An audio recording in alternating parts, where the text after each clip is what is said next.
Hey my gems, it's me Samantha here, and I just wanted to take some time today to share with you some new and I guess radical thoughts on therapy.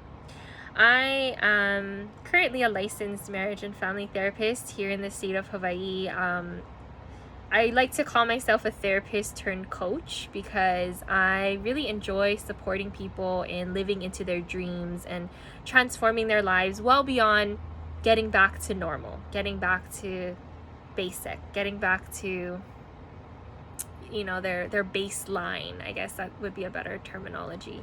And one of the things that I teach my clients, because my area of expertise is love and relationships. I love to support people in building healthy, happy, wholesome relationships. And I have gained my knowledge and wisdom in this field, both personally and professionally, through personal hardships and relationship experience with my husband and my family, and growing up, just the different experiences that I've had, and also professionally from becoming a marriage and family therapist, really understanding the systems theory and how systems work in the world. So one of the theories that I just mentioned, right, is the systems theory. And I realized that there's not a lot of professionals talking about it the way that I talk about it, and I'm going to share with you right now. And I don't know why they're not talking about it the way that I am, but it has transformed so many of my relationships and it has changed my life. So I think it would be a disservice of me not to share it to you in the way that I've discovered it. So the systems theory states that if you change one part of a system, by law, the rest of the system, the remaining parts of the system, must change in order to accommodate the initial change, or it will come to a natural completion, right? If you think about any type of a system, this is an open system, meaning that the different parts have different variables in the system, whereas a closed system would be somewhat like a engine, right? Like a car engine. It's a closed system. There's not really, one part or many parts that can organically grow or change or shift. It's very straightforward as a system, and it's a closed circuit. The ecosystem, on the other hand, is an open system where it has different variables that are involved, right? And so if there's an extinction of a species, then the ecosystem must adapt and change to the extinction of that species, or the collapse of that ecosystem will happen, right? So the completion of that ecosystem, whether that be the rainforest or some reef in the ocean. There are micro ecosystems, there's macro ecosystems. I could go on and on and on for days. And I apologize if for those of you who are in the science community, I apologize if any of my terminologies are incorrect, but I'm just explaining this from my understanding of systems and using these examples for people to better grasp the concepts that I'm going to teach you in a second. So knowing that, right, if you change one part of a system, by law, the system must change.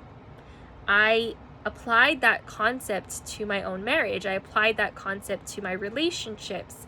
And therefore, I realized that it only takes one person to transform your relationships.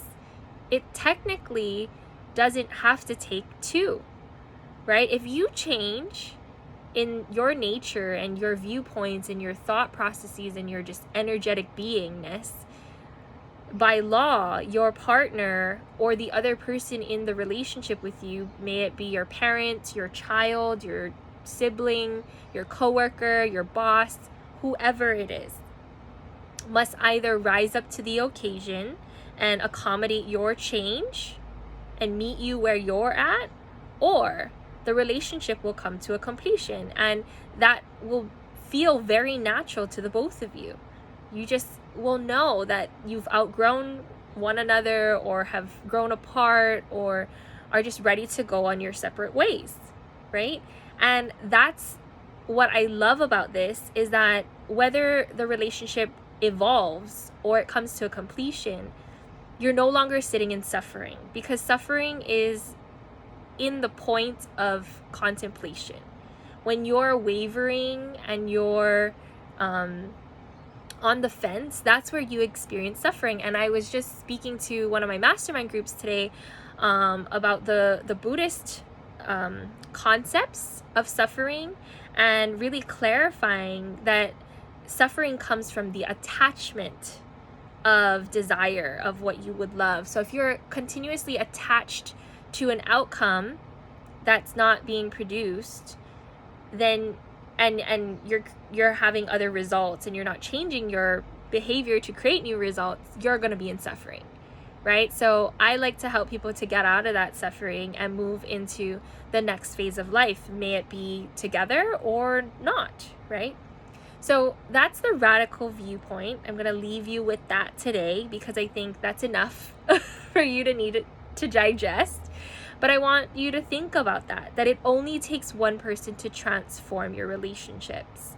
And I'm going to make an announcement here. So for those of you who do catch this video for whatever reason and however you landed here, I am no longer going to be working with couples moving forward.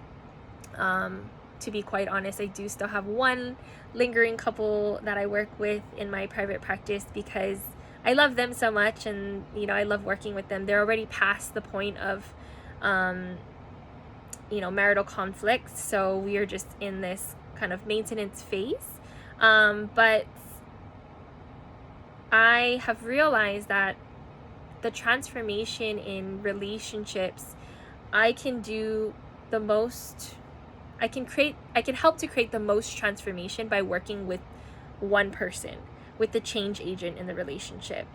And it's quite cool to watch that happen. And I feel like it allows for more sustainability in the long run, because the relationship is no longer codependent. The relationship is, they become just so